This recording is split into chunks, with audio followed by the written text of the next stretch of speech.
Hello everyone, আবার চলে এলাম একটা ছোট্ট মিনি ব্লগ নিয়ে।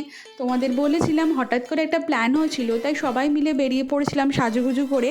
আরে বাবা, আমাদের এখানে একটা সামনে একটা মেলা চলছিল, ওই জন্য আমার বরমশাই খবর দিল যে চলো আমাদের এখানে সামনাসামনি একটা মেলা চলছে, চলো ঘুরে আসি।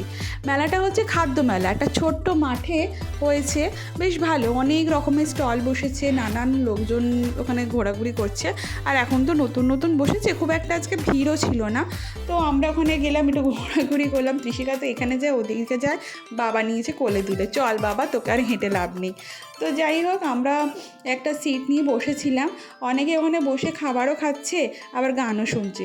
একটা পিৎজা স্টলে পিৎজা দেখে বেশ ভালো লেগেছিল, তাই ওইটাই আমরা একটু ট্রাই করলাম। বেশ ভালো ফিডব্যাক ছিল। অনেক সময় কি হয়, এখানকার খাবার দাবার অতটা ভালো হয় না, টেস্টি হয় না, বাট পিৎজাটা খুব ভালো ছিল। তো বেশ ভালো ডেকোরেশন করে ওখানে দিচ্ছিল, খেতে বেশ মন্দ হয়নি। যাই হোক, ওটা খেয়ে আমরা এদিক ওদিক একটু ঘোরাঘুরি করছিলাম। নানান রকম স্টল বসেছে, ভাজা ভুজি, বাটার ফ্রাই, ফিশ ফ্রাই, কোথাও পকোড়া, আইসক্রিম, তারপরে শীতের পিঠে পুলি, সব রকমেরই এখানে দোকান ছিল। আমরা ওখানে খেয়ে দিয়ে একটু বসলাম, আড্ডা দিলাম। আর ওপরে যেহেতু ঘেরা ছিল, সেই জন্য বাচ্চা নিয়ে গেলে তোমাদের কোনো অসুবিধা হবে না ওখানে বসে আড্ডা দিতে বা গল্প করতে, সময় কাটাতে। বেশ ভালো, ওখানে গানও ফাংশনও চলছিল, আমরা গান শুনছিলাম। আর ফাঁকা ফাঁকা ছিল বলে খুব একটা আমাদের অসুবিধা হয়নি। বেশি ভিড় হলে কি হয়, বাচ্চা নিয়ে গেলে ঘোরাঘুরি করা যায় না।